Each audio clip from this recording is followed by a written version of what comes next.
Increasing food recovery, hopefully, that's where you want to be. They gave me a little bit different description than what's in the agenda, so I'm going to go ahead and read that.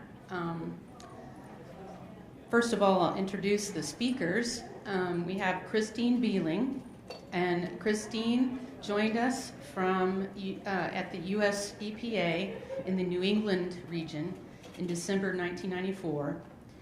And she's currently a member of the Assistance and Pollution Prevention Unit in the Office of Environmental Stewardship. And Chris's role in that unit is to promote EPA's mission in the area of sustainable materials management. And the unit focuses on non-regulatory initiatives aimed at extended product responsibility, product stewardship, waste prevention, and reuse and recycling actions by the public and the private sectors. And Christine holds a Bachelor of Science in Chemical Engineering from Tufts University. And our second speaker is going to be Christina Rice. And Christina is a clinical fellow in the Food Law and Policy Clinic of Harvard Law School. And there she provides legal and policy guidance to community advocacy groups, state agencies, and nonprofits who are working to improve the food system. And Christina co-leads the clinic's food waste reduction initiative, which advocates for policy change to decrease unnecessary food waste. And she also leads the clinic's sustainable food production initiative, which works to assist small-scale and sustainable food producers and food entrepreneurs with breaking into local and regional markets. Christina is also licensed to practice law in North Carolina. So what they're going to talk about today is, while there is an abundance of food produced in the U.S., 30 to 40% of this wholesome, healthy, and safe food ultimately ends up in the landfill. And at the same time, 1 in 7 Americans are food insecure. So food donations have the potential to address the coupled issues of food insecurity and food loss and waste. Join us today with EPA's New England office and the Harvard Law School Food Law and Policy Clinic to discuss food donation, best management practices, and state and local policy tools that can be used to enhance food donations. This session will highlight a range of examples from New England, states, and all over the country. So please welcome Christine and Christina. Christine and I have decided, since we're a small group, we kind of like to know who you are a little bit so we know who our audience is. I'll try a couple of categories, see if you fit. See if you fit into these categories, and if I miss someone, shout out where I'm missing. So how about state governments? Great. Local governments. Food recovery organizations? And you are the app people, right? So you're kind of a food recovery middleman? And you are? I'm a food bank. A food bank. Great. I consider that food recovery in my lingo. So food recovery. Did I forget somebody? I know I have some federal colleagues here. Academics. All right. Well, thank you so much for joining us today. Christine and I put on a similar conference to this, or it's an event in June, and that's where we've met. We're going to talk about some of our work. But before we start, we thought we'd just start with this kind of fun 5-minute movie that the Harvard Food and Policy Clinic did, which kind of just sets the stage a little bit for us in a little bit more of a fun way than death by PowerPoint. So we'll go with that, and let's see if the technology works, and we'll go from there. Hoping there won't be a big speed bump. And when did this come out, Christina? 2000. Time kind of goes together. Maybe about 2 years ago. And this is the Food Law and Policy Clinic. We work with students, and so we provide opportunities for students to get hands-on experience working with communities, government organizations, all trying to work on improving the food system. And so this is kind of our new way. We released a report that I'll talk about after this. It was like a 60-page report talking about expiration date labels and kind of the confusion around expiration date labels. And we wanted to think of a creative way to get our message across in a shorter format. And that's where we came out with this video. And I think it summarizes what I'm going to talk about a little bit, and I think it just kind of sets the scene for our presentation.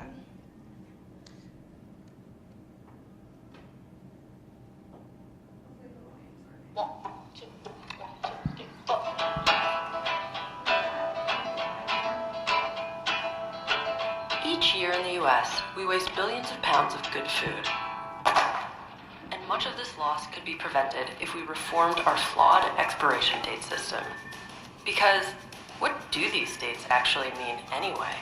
The sell-by date is, I would interpret it as being that's the time that you have to be done drinking it. I'm actually just aware that I have no idea what the date even means. That date means the expiration date, so I go to the back of the line of milk and try to get the newest date. I kind of give it the smell test. Turns out there's good reason to be confused. There's no federal law on expiration dates, so states have a dizzying variety of date label laws that aren't based in science or sound public policy. So a team of faculty and students interested in the laws regulating our food decided to investigate. We wanted to tell a small story to illustrate a larger problem with our expiration date system. The practices around dating of foods are just a complete mess, and anything that we can do to help consumers understand what dates mean and to use dates in a sensible way, I think that's a good thing. Milk is pasteurized, which means that it should not contain pathogenic bacteria like Salmonella or E. coli. So the risks from drinking spoiled milk are virtually zero. Sorry. Tastes okay. Could maybe on the edge of spoiling, but it tastes okay today at least. Tastes fine. Most of us thought that milk, well past its expiration date, tasted fine. This one smells a little weird. And we learned that spoiled milk, though it's totally gross, Oh, definitely not good. Well, won't make you sick. definitely not good. Would not drink that one. Can I have some water? Most states let the processor put the date on it, but regardless of how good it is, there's nothing on a jug that'll tell you how good the milk is. Even though the date on milk isn't related to safety, Montana law prohibits it from being sold or donated more than 12 days after pasteurization. The standard today is 21 to 24 days, and Montana's still living in 1980, and you're throwing it down the drain when it probably is good for 21 to 24 days. But the 12-day sell-by date tells the consumer nothing. It's just an arbitrary number somebody came up with no scientific backing whatsoever. I hate wasting stuff that is not, there's nothing wrong with it.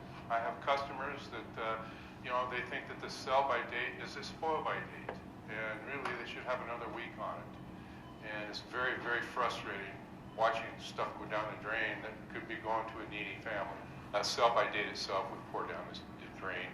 We cannot donate it to the food bank, so we don't want anybody getting sick, supposedly. Well, when it comes to food waste, the expression crying over spilled milk actually does apply. Following a study from Harvard, a film crew was in Missoula today to document how Montana's milk date process leads to a mass amount of waste every year. We want to take a new angle on the issue. It's a huge problem. It's 160 billion pounds of food wasted every year. So focusing on this one example, this law with milk, is a way to demonstrate that perfectly good, safe, wholesome food is being thrown out for no reason except that there's a law with an arbitrary date.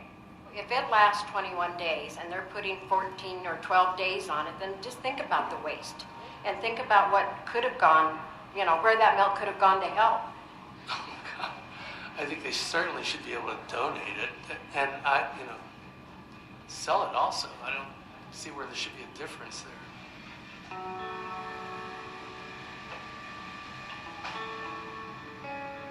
Each year, 40% of food produced in the U.S. goes to waste. Our system of senseless and conflicting state laws must go.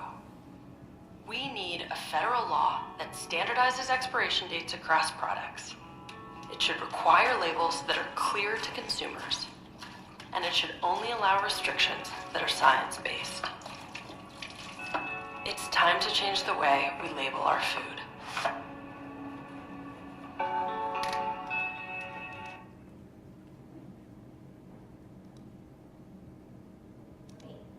Full disclosure, that's the Harvard Food Law Policy Clinic. EPA does not endorse any federal regulation of any way, shape, or form, so just want to put that out there, because that's not our job.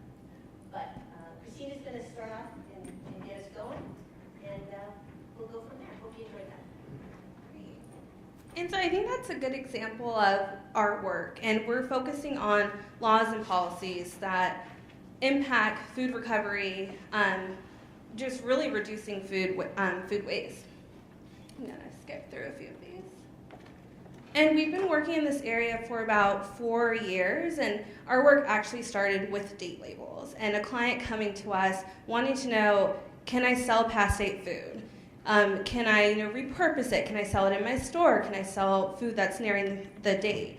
And so that led us on this journey that's continuing on food waste reduction and the role of law and policies in food recovery and food waste reduction. And so we've been working with several states over the last few years, reviewing their laws that relate to food donations or food waste reduction, and then providing recommendations, working on legislation at the state and federal level on how to reform their laws to really encourage more food recovery and more food waste reduction. And last year we found that we were just addressing the same issues, providing the same resources to a lot of states, and we wanted to create something that really summarized our recommendations, went through the federal and state laws that really apply to food recovery and the areas that we kept on working on. And so we published this toolkit last year, I think October of last year, called Keeping Food Out of the Landfill, Policy Ideas for States and Localities. And as you can see, the toolkit covers 8 sections. And these are the main sections that we've been working on and the main areas we actually continue to work on within food recovery. And I'm going to go over the first 3, mainly because there's a lot going on in these 3 areas right now at the federal level and the state level, and they're also the main areas we get a lot of questions about and that we present on a lot. And so I'm going to cover these 3 areas. If you're interested in school food waste reduction, food safety for food donations, organic waistbands, feeding food scraps to livestock, or government support, we can also talk about that later. Chris is going to cover food safety for food donations and some of the work that we've been doing around that and the work that EPA has been doing, and organic waistbands.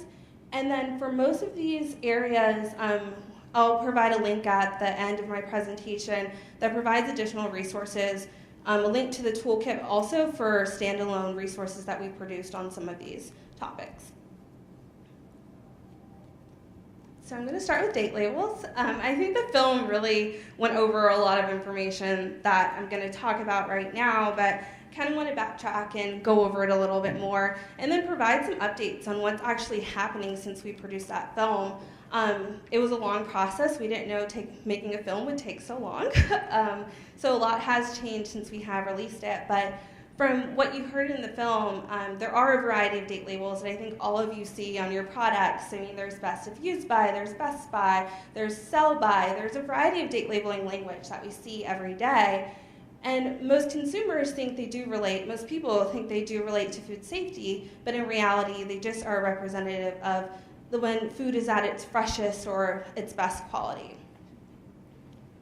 And that actually relates to food being wasted.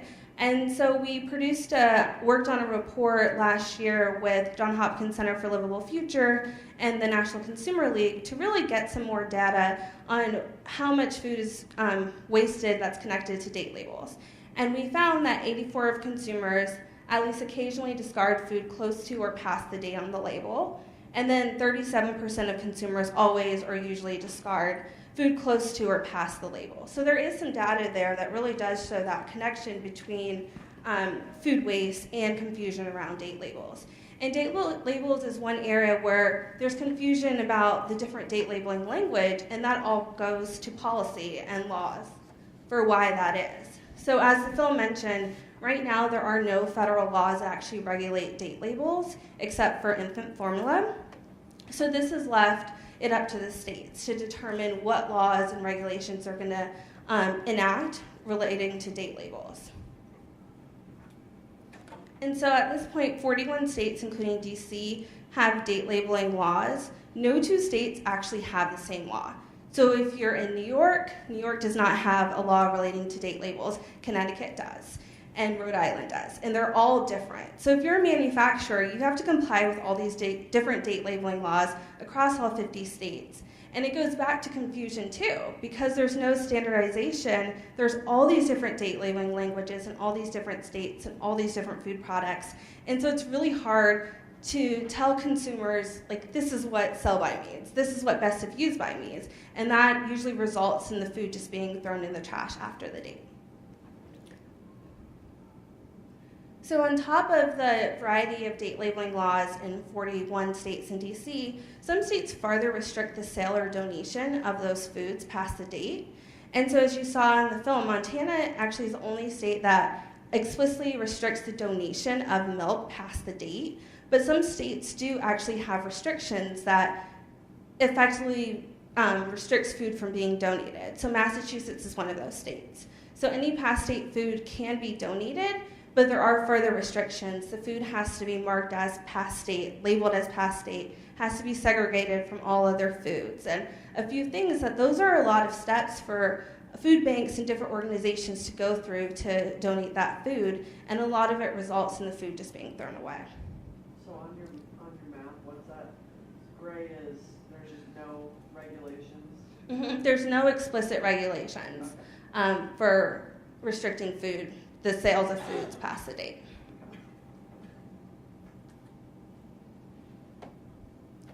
And so one thing we've been looking at, what policy recommendations could actually help stop this from happening, reduce the amount of food being wasted that's connected to confusion around date labels. And the main thing that we've been pushing for the last couple of years is actually standardizing date labels and having a dual label system. So having one phrase that explains quality, and then one phrase that explains safety. And this isn't a new thing. This is something that's been done in the European Union for several years, and they are seeing that it's working. And there has been federal legislation. The first federal bill was introduced in 2015 to standardize it for this dual labeling system. There was a comprehensive food waste bill that was introduced, I think, last month or 2 months ago that also includes this language. And in the meantime, there's been states as well that have introduced legislation that I'll talk about in a few minutes to also have this dual labeling system. And then as you can see, the industry as well, they're on board with this. And this is actually one area that they really are on board, and they see the issues, and they do think that a dual labeling system will really help reduce food waste and make their processes more efficient. And so the GMA and FMI recently released a voluntary standard that they want their members to actually adopt widespread by 2018. And the voluntary initiative is basically what I just said. They would have a dual labeling system and using the language best if used by to relate to quality and used by for safety. And one thing we found, we think this is commendable, it's a great first step. However, as I mentioned, there's already state laws on the books that require specific language on certain foods, like milk has to have sell-by, or prepackaged bakery products have to have best by, or something like that. And so we're still finalizing our data and research, and we'll have it published later this month or next month. But initially we found more than half of the states are not going to be, manufacturers in those states are not going to be able to adopt those dual labeling standards on certain products because of existing state laws. And so we still do think federal legislation is needed to really standardize this, but in the meantime, states can still step in and adopt a dual labeling system that's similar to the voluntary standard, so when the federal government does catch up, already be on the books, food will be standardized in those states. And then another thing that states can also do is for the states that explicitly restrict the sale of past date foods or donation, they can also get rid of those standards and actually have something that is based on safety, and actually have standards still allow the sale of those foods after the date when it is related to safety. And then in the meantime also provide education on the meaning of what date labels actually mean, and if they do adopt these standardized date labeling system, actually provide some education and guidance so consumers will stop throwing away food associated to the date label.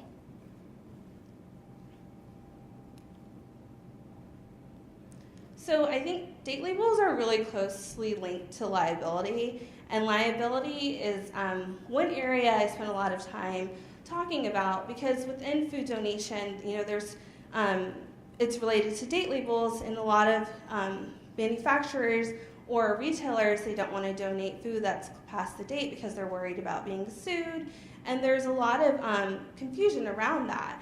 And so liability protections is one area that we do spend a lot of time talking about, because when it comes to food donations, a lot of retailers don't want, as you can see from here, don't want to start a food donation program or donate food because they're worried about being sued. And this is one area this is something that's not new. It's been that concern for several years. And 20 years it was addressed, actually over 20 years. That concern was addressed at the federal level and the state level.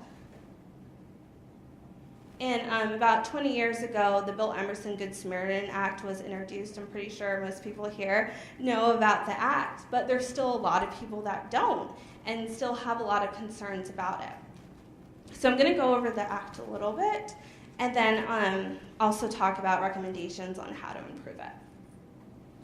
And so the Emerson Good Samaritan Act offers civil and criminal liability protection for the donation of food. Like any kind of immunity, there are requirements that have to be followed in order for donors to receive the protection. And so there's pretty much four main requirements that have to be followed to receive the protection. And so the first one is that the food actually has to be donated to a nonprofit in good faith. So basically with the honest belief that the food isn't tainted or contaminated or anything like that. And then also the food that's donated, it has to meet all federal, state, and local quality and labeling laws. And so, for example, at the federal level, there's labeling laws that relate to the name of the food product. The net weight has to be on the food packaging. So those laws that most manufacturers are already following when they're selling food, those all have to be followed.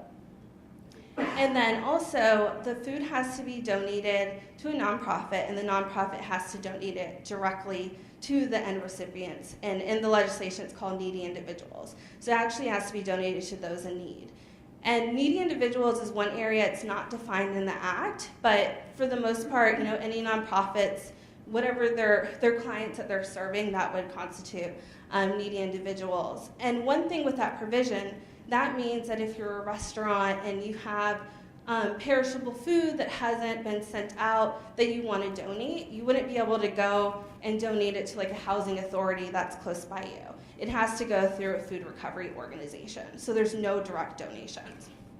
And then the last requirement is the final recipients, so those in need, they can't be charged for any of the food.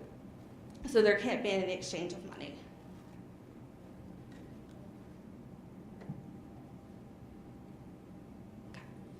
And so this is one area, as I mentioned, there's federal and state liability protections.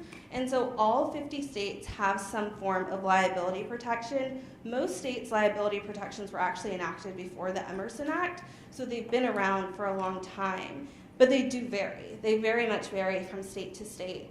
And the colors aren't that clear here, but the states in beige, their liability protections match up to the federal level, so they just have the federal baseline. I'll tell you a little bit where to find this information too. And then the states that are in light gray, they provide some kind of additional protection. So some states provide protection for the direct donations of food to end recipients. Some states provide protection. You'll still receive liability protection if you charge a small fee to the end recipients. So like the cost of handling or something like that.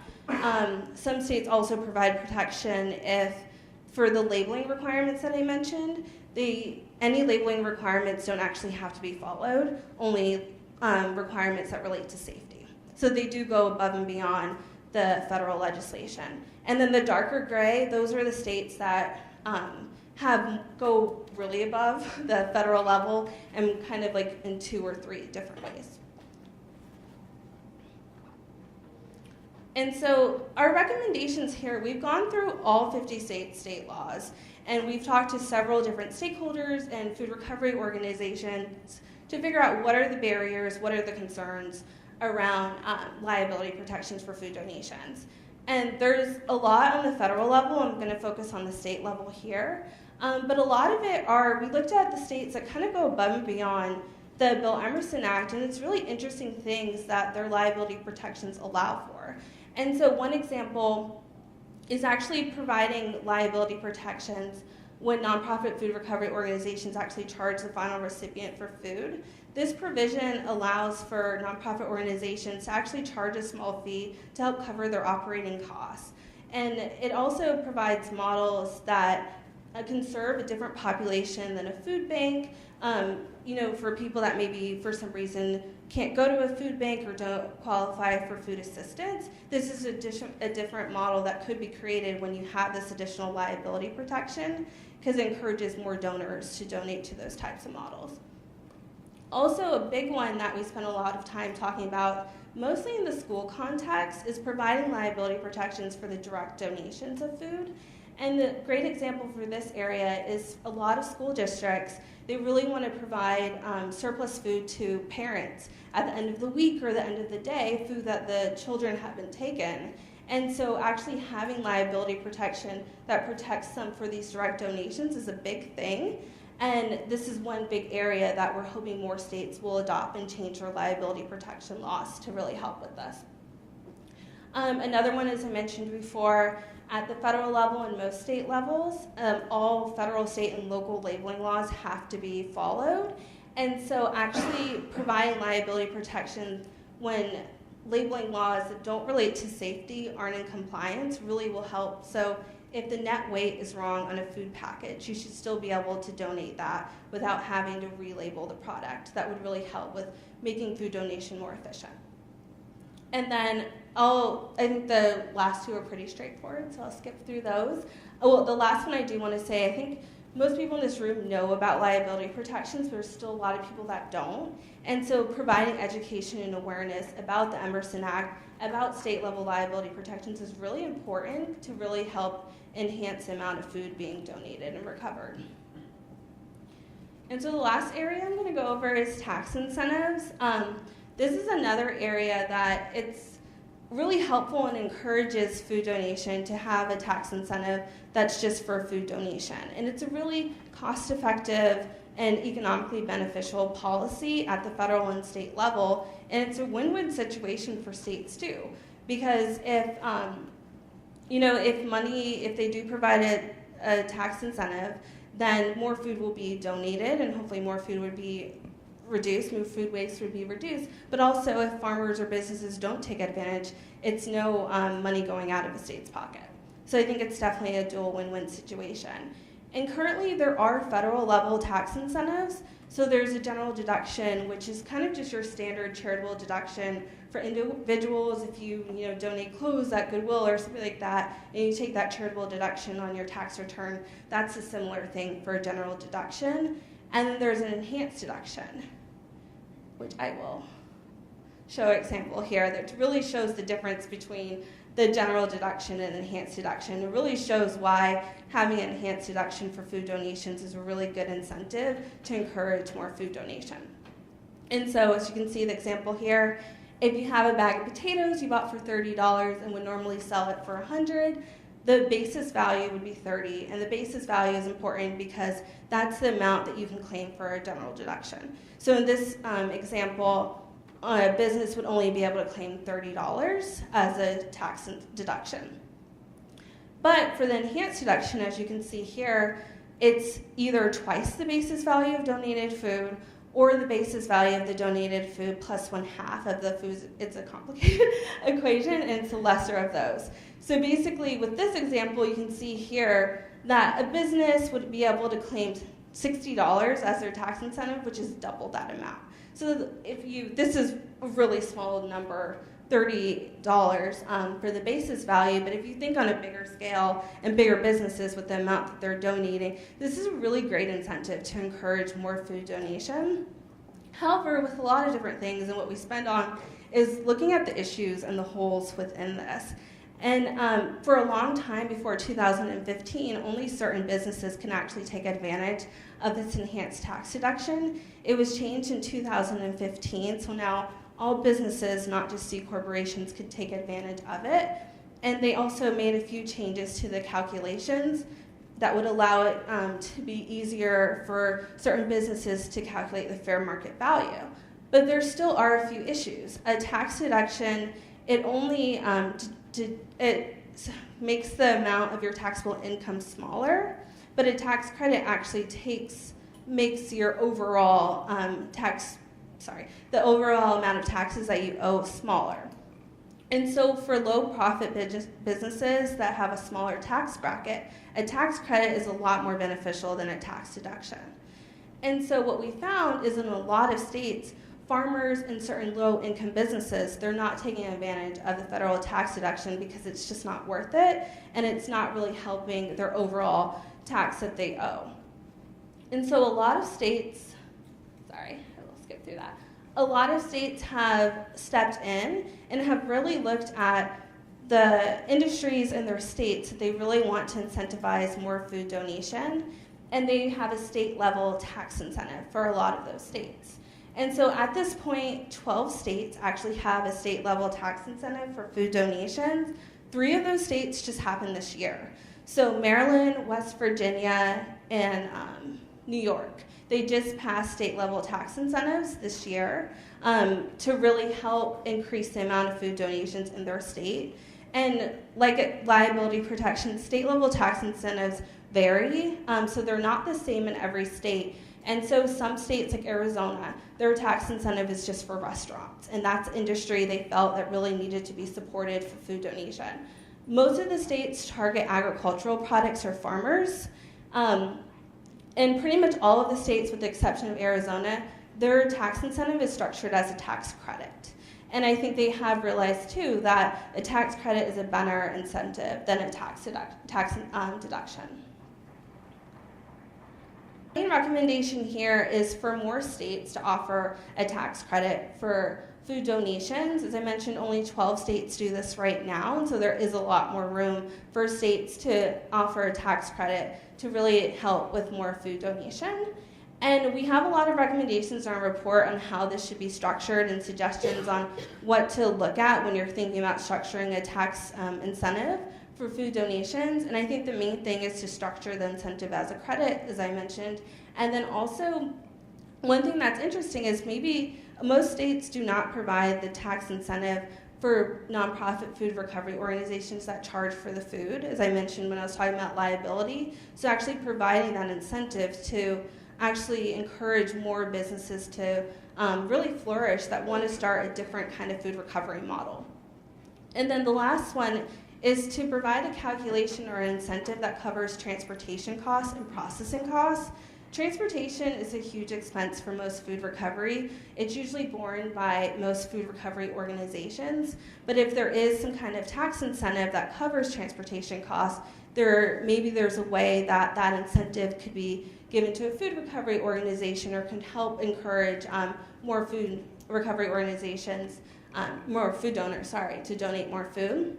And right now, California is the only state that actually has an incentive that's for transportation costs. So this is a really good area for more states to look into. And processing is also one area. South Carolina, they're the only state that actually provides a tax incentive for the donation of, I think it's deer meat. And so the tax incentive covers the processing costs for processing deer meat that's going to be donated. So that's also another area that could be looked in to provide a tax incentive that covers those costs. Okay, that was a lot. But the main things I want to, pretty much everything that I mentioned could be found in a lot of these different resources. All of the stuff on state and local recommendations to reduce food waste can be found in our toolkit, which is available at this link. You saw the tax deduction for food donation legal guide that actually goes down and explains all the different steps for businesses to actually qualify for the enhanced tax deduction and talks about all the requirements. So if you're interested in that, that could be found on our food library. We have federal policy suggestions at the federal level to increase the amount of food being donated. The date labeling report that we published several years ago can be found on that website. And then I won't go into detail about the Farm Bill, but if you are interested in how food waste reduction could be included in the Farm Bill for the first time, we also do have a report on that as well. And then if you're interested in the laws and policies around feeding food scraps to animals, there's a report that actually goes through every state's law for feeding food scraps to animals. And then the last thing I want to mention, there is an online resource available as well that you can put in your state and actually learn about your state laws for date labels, liability protections, tax incentives, feeding food scraps to animals, and organic waste bans. And it's available on ReFed's website, and you just click on food policy and you can find this map that goes through all state laws and also compare your laws to states to other states. So it's a great resource. And that is it. I will pass it over to Chris now. Do you have any questions for Christina before we start into round two? Christina, I think you heard from somebody in my organization a couple of weeks ago. Yes. About apples and FSMA. We actually have one of my research assistants looking into it. From our initial understanding, so there's a question about gleaning apples that have touched the ground, and the Food Safety Modernization Act that compliant states are starting this year for certain organizations explicitly says that food that has touched the ground cannot be donated or, well, sold. I think it says sold. And so the question is whether liability protections would still be covered, still be provided if apples that have touched the ground are donated.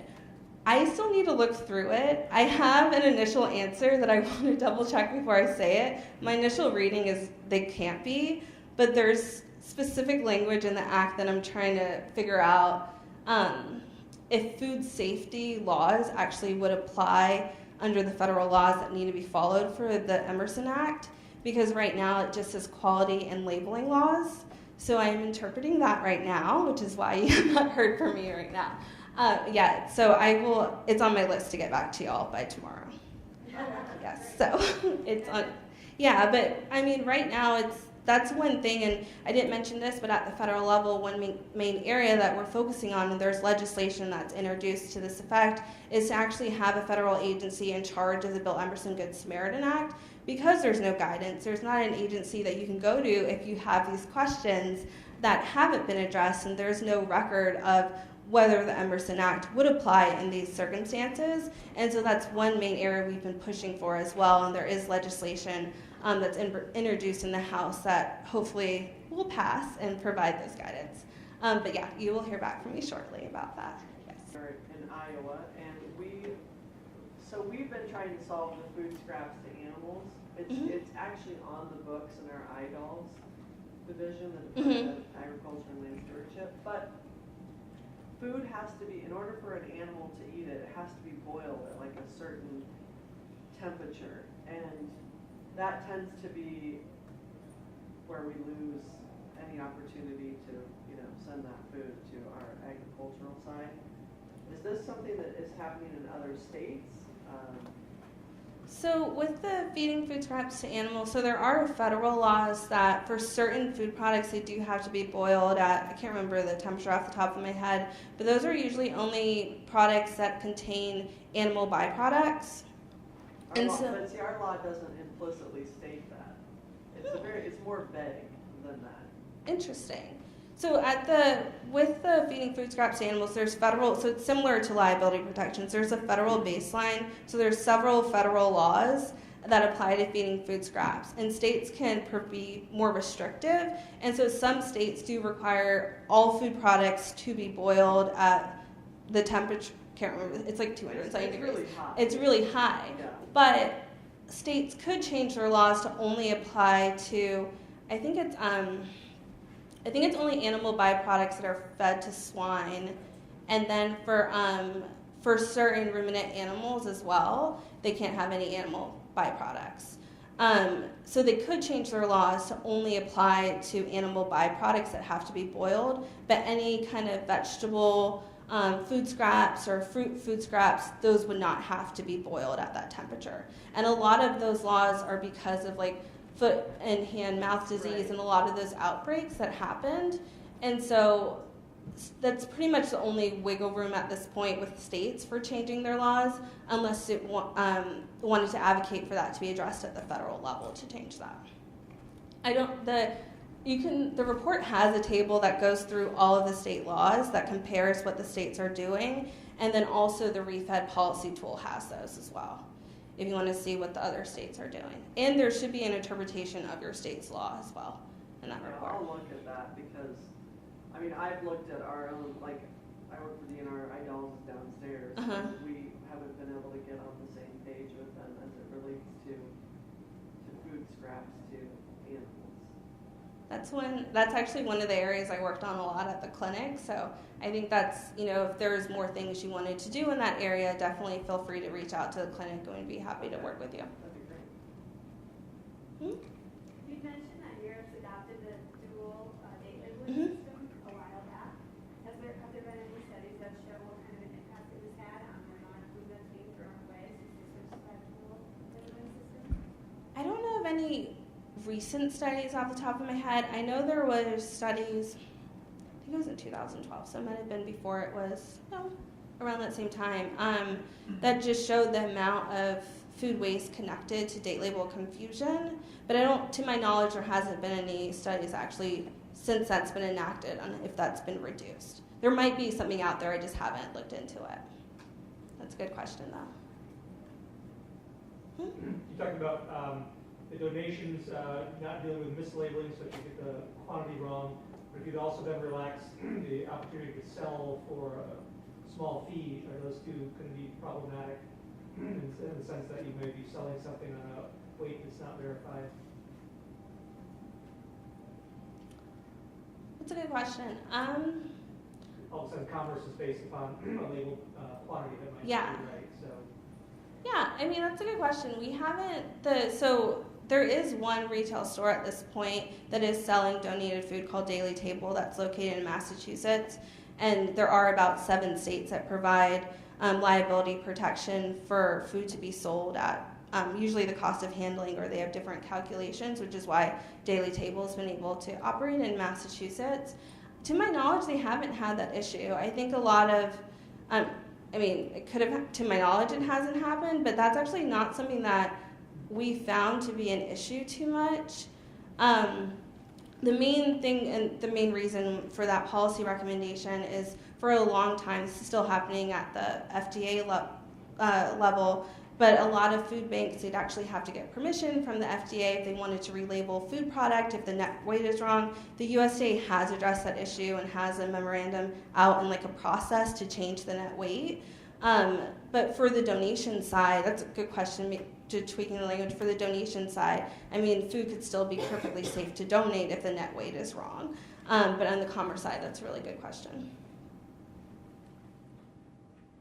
Great. And I'm from Massachusetts. My office is in the Boston area. And I live 26 miles west of Boston, at the beginning of the Boston Marathon, for any of you runners. So that's where I hail from. So Iowa is really a pleasure to be here for me. So thank you for the invitation. I didn't notice what button we push. So, we've talked a little bit about the impacts of wasted food, and I got to be honest, I'm a waste person, right? That's my background. For 20 years, I've been working on waste recycling, product stewardship of waste. And when you said DNR, are you a waste person too? Yeah, there's several of us here. So, is there anybody from public health here? Any state public health?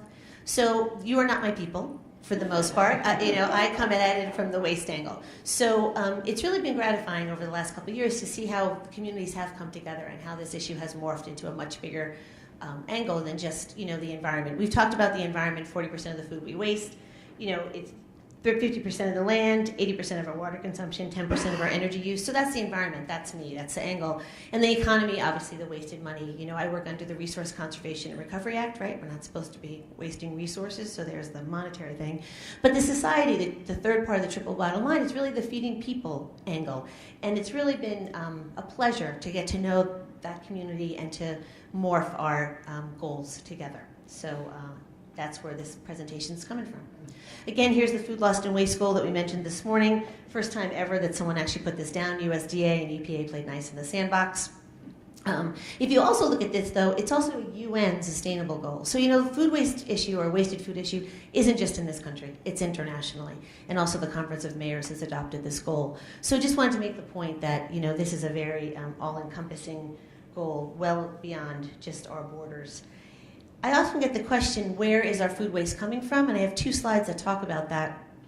And really the presentation I'm talking about today, I'll talk about organics policy in New England, but a lot of it is on prepared food donation and produce food donation. And so where is the food out there? Like, where is this wasted food coming from? Everyone says it's not my house. Well, it is our houses, according, similar to what Laura was talking about this morning. About 45% is from you and my homes, and the other 40+% is from plate waste, overprep, and expired food from food service, from retail, from businesses, from the casinos that were mentioned today. A similar ReFed is kind of the Bible these days, the Rethink Food Waste Through Economics and Data group. They have come up with very similar stats, 40% from consumer-facing businesses, 43% of wasted food from our homes. So just to give you a sense of where this wasted food is out there. And I'm not even talking about farm loss. That's not in my conversation. So that's another huge amount of waste. So it's funny, Laura's not here today. So Laura worked with me 5 years ago, the Food Recovery Challenge. I have to mention that this is our program to talk about for EPA, and it's based at, for businesses, institutions. And Laura made this graphic for me back 10 years ago, or not 10 years ago, 2010, to talk about the program. And it's a triple bottom line, the cost, the feeding the people, reducing harm. And it's a technical assistance program, a recognition program, and a tracking program. So that's just, I have to say that. I'm here to talk about, have to include that in any presentation. Oops, sorry. So here's the crux of the problem, or the crux of the issue I wanted to talk to today. I work in EPA Region 1. We have 6 states, the 6 New England states circled in the red. If you notice, there's 4 of those have little hot pink symbols, along with California. There's something called an organics ban. So basically, those states have come up with a ban that says, if you generate, and there's subtleties to it, but in general, if you generate as a business or an institution, if you generate 1 ton of food waste or organic waste per week from your business, it can't go in your trash can anymore. You have to do something else with that. So it has to go to a composting facility. We've talked a little bit about that today. An anaerobic digester, which is a technology that generates energy, often at wastewater treatment plants or on farms. It has to go someplace besides the trash can, because of the fact that, what did we say in Iowa, 13% of our waste is food, same thing in New England. So this has been really a progressive thing, and I have to be honest, I've been doing this for about 15, 16 years when no one talked about food waste. Food waste was not even in the conversation, right? So that's where these states started, and this gives you a little subtlety on the bans. So a little dirty laundry and competition among my states. Vermont was the first one to have it on the books, right? July 2014. They said if you had 2 tons and if you were within 20 miles of one of these facilities, because that's the issue, the infrastructure just isn't there. And if you looked at New England, we're pretty small compared to Iowa, Illinois, out here. The distances are much closer. So if you had a facility within 20 miles of you. Massachusetts likes to take the prize, saying they are the first state to have a full-wide state ban. They put their ban in 2 months later, and it just said 1 ton, regardless of distance. You have to manage your waste in a different way. Connecticut came on at the same time. Rhode Island's a distant 4th. And then California just instituted their ban in January. The one unique thing about the states is Vermont's food waste ban literally goes down to the household level in 2020. So they are by far the most progressive and the most aggressive. There are also 600,000 people out of 14 million people in New England. So a tiny part of our region, but a very aggressive goal. So we always get, oh God, you're the blue states, you want to regulate. Massachusetts did a study, which I'll talk about a little more in depth, of the concept of food recovery, but they have actually said that they have brought revenue to the state and increased jobs by 150% after the ban was implemented. So they have some hard, concrete data and economic analysis that really talks about regulation doing some good stuff. And that's the links if anyone wants to follow. Vermont did an informal study, and New York did a study talking about the value of wasted food in the context of should they put a ban in. So just wanted to highlight that for you, for the state people. That might be a little bit of ammunition or a little bit of context on how the regulations have played out. So here it is, guys. I cannot believe this is the first time I'm showing this. So the food recovery hierarchy, right? If EPA has done nothing good in its life, it's put the food recovery hierarchy on the books. And this was literally done, so the publication that I have linked here is from 1996, from the Clinton administration, same time the Emerson Act came into being, where there really was the recognition of this wasted food in the municipal solid waste stream, the waste stream guys, versus the food recovery and people who are hungry. So I editorialized my food recovery hierarchy by putting the big X on the landfill. That is not EPA policy, that's Chris Beeling's editorializing. And then today we're going to talk about feeding the hungry people. So I think one of my colleagues said, if you look down, don't make the waste in the first place, feed the people, feed the animals. Industrial uses gets to the fact of making energy or biodiesel or some type of value of food scraps and composting. I also don't want to dismiss composting. I love composting. Composting was like my first love. I've just gotten to love bigger and higher on the hierarchy. And you need it all. There was a gentleman from Battle Creek talking about a project they're going to talk about here, and you need the whole slew of opportunities. But one thing we really didn't do at the very beginning was talk about the food recovery angle, the food for people. What did I do with my clicker? Oh, here it is. Hiding. So that's just the Emerson Act and the donation, just to set the stage for what the state's built on. This is a really cool picture I want to say. That's Patrick Leahy, and that's the director of the Vermont Department of Environmental Protection. And I'll show you some work that they've done that really combine work with their food bank and the waste folks. So my first love is Massachusetts. I live there. They were the first out of the gate, and they have resources. So for any of you at the state, check out that resource, recyclingworksmass.com. It's the best comprehensive website I've ever seen on how to deal with food waste from every angle. And they have a contractor, a not-for-profit, that runs that for the state. So it's a technical assistance program, and they don't want it associated with the state for the enforcement kind of distinction. So it's run by CET, Center for Ecotechnology, and it's called Recycling Works Mass. Basically, it's a program that goes into businesses free of charge to assess their waste streams, make some decisions. It's agnostic, doesn't take any, no recommendations are preferential. It's a really amazing system, and it's the only one we have in New England. So how I met Christina in the law school was a couple of years ago after composting got kind of hot. Now when people are looking in their compost bins, and if any of you have ever done a waste sort, Laura mentioned that too, you see some really good stuff going into compost bins. So we're not talking about food waste. We're talking about food that is wasted, food that you and I would eat. And it really starts people thinking like, I have an opportunity for food recovery or food donation that I'm not taking advantage of. And that has really, like I said, moved up the triangle in the last couple of years. So based on that, in Massachusetts, for your food safety people, we have 321 communities, 321 distinct health agents. It's not a state program. It's a city program. So think about that. 321 communities can make their own laws on food donation or anything with respect to the Department of Health. So we came together with Harvard and the State Department of Environmental Protection and us to talk about these best management practices for food donation, getting at many of the things Christine was talking about in terms of wanting folks to be able to donate food and to feel comfortable about it. We did 3 stakeholder meetings. We involved the Massachusetts Department of Public Health, many local health agents and boards of health, and many food donation and rescue organizations. So you folks who are really out there doing this. And I have so much respect for that partnership. We came up with the fact sheets that based on, these kind of started out from a little bit before the toolkit that Christina was talking about, but we have fact sheets specific to our states on date labels, tax incentives, liability protections, and animal feed, so that might help you a little bit too. It's a little bit of a more drill down in the toolkit. So we've done those fact sheets with Harvard for 5 of our 6 states. Tennessee and North Carolina have also done them with the clinic. They are very powerful when you have Harvard Law School on top and you're trying to, some of our folks use them almost as a sales pitch, especially the liability one, where you're really talking about this is or isn't your liability, which really is the question. It's if you're donating it in a good, safe manner. So this is the food donation guidance that came out of that conversation. Again, it's on the Recycling Worksmith site. It's blessed by the Department of Health and the State Department of Environmental Protection. And it really gives you hold in hand for folks to donate food in a safe way in Massachusetts. So it's a tool to increase the food recovery up the food recovery triangle, as you can see. It's been really powerful. Getting back to the analysis that the state did, I just wanted to pull out for food recovery. The ban has really, the ban doesn't say you have to go to composter recovery or anaerobic digestion. The ban is agnostic. You just do what you want for your business.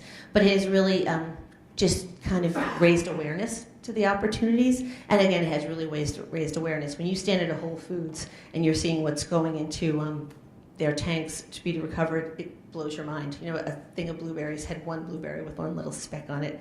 All the blueberries go in. So they're really taking, many of the grocery stores are really taking a harder look and donating in a much more aggressive way. Whole Foods is a great example. Their donation program has exploded nationally, but it started in New England based on these laws. So it just gives you an idea of the reach and the impact. Anyone heard of Spoiler Alert? They're a kind of an app program based in New England, kind of a matching service. They're brand new. Food for Free has been around 30 years, longest food rescue organization in our area, and Love and Spoonfuls is in the last 5 years. So you really see the market for food recovery organizations growing in Massachusetts. Connecticut was our second state. This is their DEP website. They don't have a lot of resources, but they do have a great recovery page that I wanted to highlight for you. And we've worked with them on that. This is my favorite, Vermont, because this is really the best success story I have to share. First of all, anyone look at the food donation Purple Apple?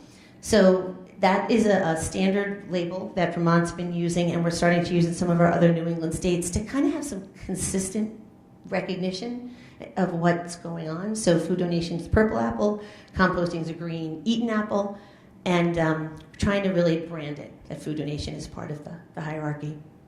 They also have a really aggressive page in Vermont that talks about opportunities. But this is what I want to talk about more than ever. They also have an amazing partnership for those of us who work in government. We all know we all don't necessarily play nice with each other. It's hard to work interagency. So Vermont Department of Health, which does regulate the whole state, and the waste folks, again, came together on the Massachusetts guidance. They built off of that, and they did guidance for food donations for their businesses and institutions, also supported by Harvard. And they also have the share table. We didn't really talk about today the K through 12, but there's so much opportunity in the K through 12 sector. And the share table has been a huge issue. This is also the Department of Education. So Vermont really was progressive in getting a bunch of their state agencies talking nice, making it work. And they've seen a lot of concrete results. So this is what I wanted to show you the most in Vermont, which I think is amazing. So Vermont is small, 600,000 people, one food bank. The Vermont Food Bank has 2 locations in the state, but it's really one food bank.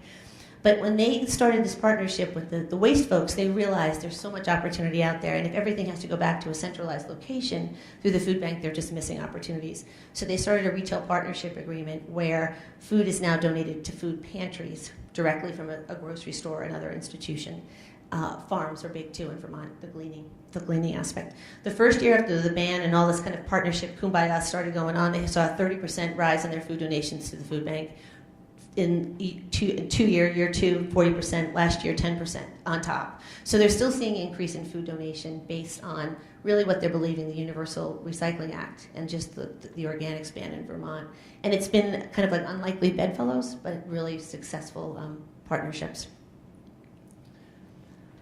Finally, Rhode Island's kind of the bastard child when it comes to the food donation legislation in our state. There's literally no resources. They have like a little note on their website that it's happening. So they're trying. They're trying with many states. They're under the gun.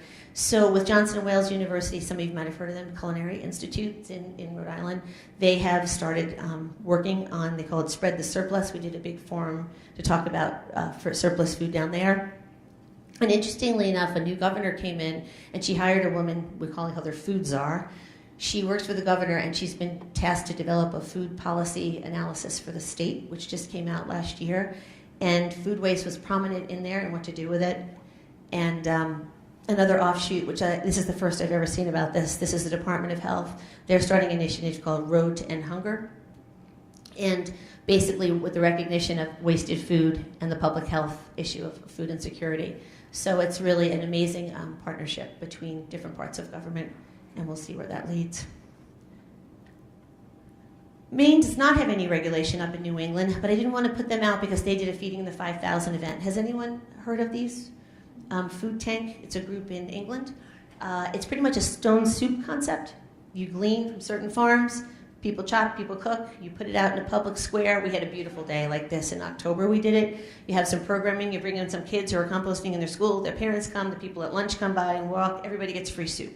We fed something like 1,500 people just randomly off the street in the middle of Portland, Maine. So even though Maine doesn't have a very aggressive state government or state law, they have an amazing coalition that has been formed to recover food in the state of Maine. So cheers and good luck for them. They also have an amazing story. I was talking about someone, an anaerobic digester on a farm, which is just a great story. Family farm, way up in the middle of Maine, big dairy farm, has decided to take food waste, now has created an incredible business model where they're taking food waste from every Hannaford supermarket, which is Del Hay's Food Lion, Stop and Shop. I don't know if you have that brand out here. And they're also taking, they're starting up pilots for food generated in certain communities outside the Portland area. So even without legislation, just with this one piece of infrastructure that's been so aggressive, they've really made a huge impact in Maine. And they also have the neighbors doing it, so a little bit of New England competition. So finally, what I want to talk about, this is the conference that I did with Christina last year. Some of you, I think, were there. Thank you for traveling to New England. And we talked about all these issues for the first time. And what that conference, that we did at that conference, and I really thought was interesting in trying to do some innovative things at this conference, is we started some working groups where we had people get together on topics of interest and saying, where do we go from here? And it's kind of like your toolkit, really. It was even before your toolkit, actually. And it was the same thing. So the one issue we talked about was food donations and safety working group. And really when we first got there, you can see, oops, I'm sorry. Wow, that slide's supposed to animate, and it didn't. My bad. Oh, well, sorry about that.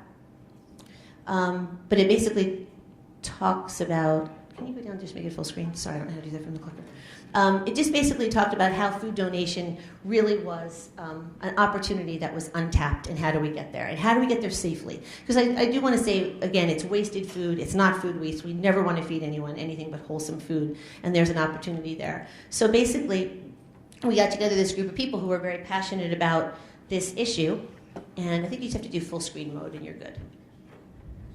No worries. My bad, I pushed something on the thing.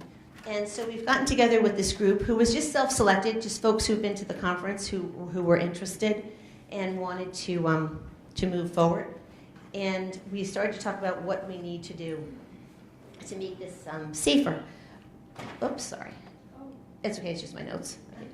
So here's the group, and Emily Broadleib is Christina's boss at the conference. She was also the cute woman in the brown hair smiling in the expired video going down the airplane aisle. Bill Reigard, for those of you who know Food Donation Connection, it's a company that works with Whole Foods and a lot of institutions, including Harvard and others up in New England, to donate food safely. Mike Morris from the Department of Public Health, FDA, and again, this pretty big names. Darden Restaurants, they have an incredible food donation program. That's Olive Garden, Capitol Grill, and I'm just the facilitator. And Feeding America. So we came together, we talked about what we need to do in the food donation work group, and I'll just breeze through these really fast. We are starting a project because the food code is really kind of very, what's the right word, absent on some things with respect to food donation. And I know there's others in the room that know this much better than I. This isn't like I said, these aren't my people, but I'm enjoying meeting them. So we're talking about that. And there were some challenges for businesses. My job is to go to a Harvard University or another school that will not be named in Wellesley, Massachusetts, to say, donate your food. And they'll say to me, no, we can't because the liability, right? We've been working on Wellesley College for a long time. We have not cracked that nut, but we will. But it really gets to the point where there's just this kind of fear, really? And so we're trying to get past that. And also, on the other side, the health inspectors, here they are, they have a lot of tasks on their plate. What is this food donation thing? Why do I want to get involved in this? I want to make sure that, food establishments are run safe. So we came about this 50-state research, very similar to the work that Christina has talked about, but this is on the food donation policy, and talking about how to learn about the existent regs, if there's no regs, what's out there. The methodology was we called up states. I don't know if we called you, but we called many states and asked them a series of questions on regulations, on their guidance, on their developing regulations, what else they thought about. And We reached 31 states so far, so the process is ongoing right now, and we just did a kind of a snapshot in time. We're hoping to finish it up this fall. So 31 states have participated so far in the survey, and 3 out of the 31 have language in their retail food codes. 10 have language outside their retail food codes, and some have state-level guidance. So just to give you a little tickler, Alaska, it's so funny where you find when you do these 50-state surveys, Alaska has incredible guidance and policy on traditional food donation, mostly meat and fish that are caught, and how you can donate those appropriately. Texas, who would have thought? Texas so far is looking really good, that they have the most comprehensive legislation. And other states also have some pretty progressive guidance out there. So just wanted to show you a little bit of that, and that report will be forthcoming in the very near future. It has a lot of good information to share. So stay tuned for the full report. So finally, I always like to end my presentations with this slide from the 1917, pre-World War I. I think it's so amazing, 100 years later, it still resonates today. And I really want to appreciate the fact that I am a waste guy, but I really appreciate the food recovery organizations and others out there keeping our food system safe and feeding the people. So with that, that's all we have to say. So thank you.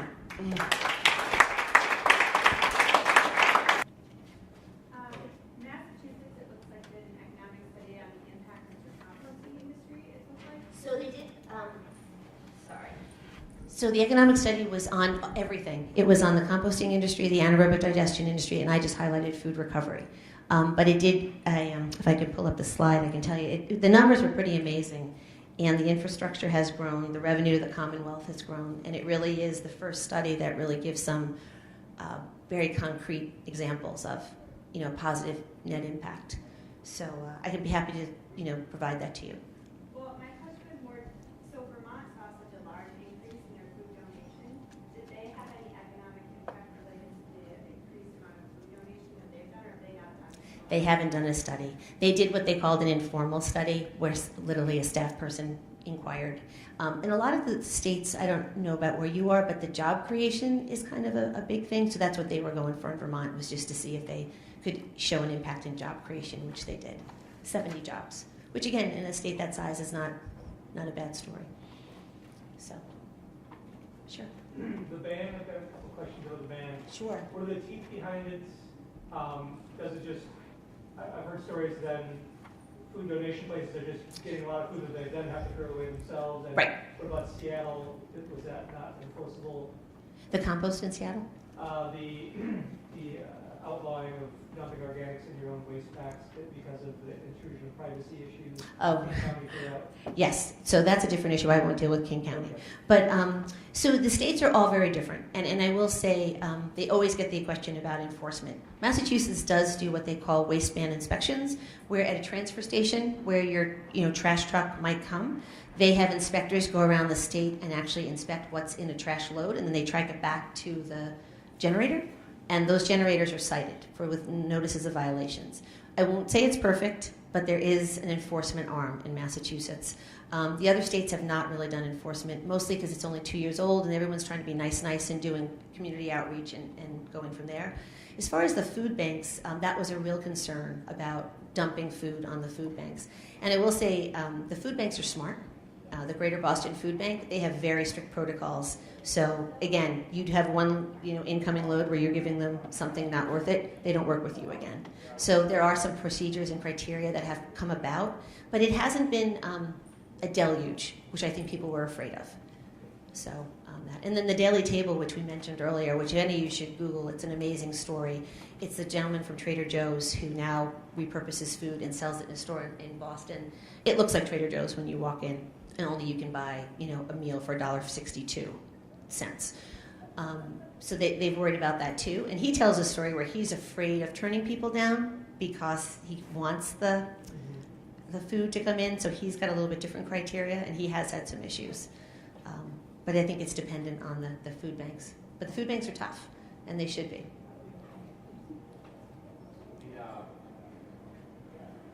Any idea what the opinion of industry-like groups like the food waste recovery So I'll tell you, and this is one thing I think most of the states did well, and Massachusetts is really the example. Literally 15 years ago, they started convening stakeholder conversations. They had no one challenge the ban when it went into place. None of the states actually did, because all of them did the same type of thing. They started these policy conversations, made sure the infrastructure was there, made sure the Groceries Manufacturers Association was on board. In Massachusetts, it's the Mass Food Association. So there really was no challenge once the regs went in because of all the legwork that was done prior. And it literally was 15 years, I'm not kidding. So, a long process. But it's a successful one, I think. So, any other questions? I think it's a perfect time for a break.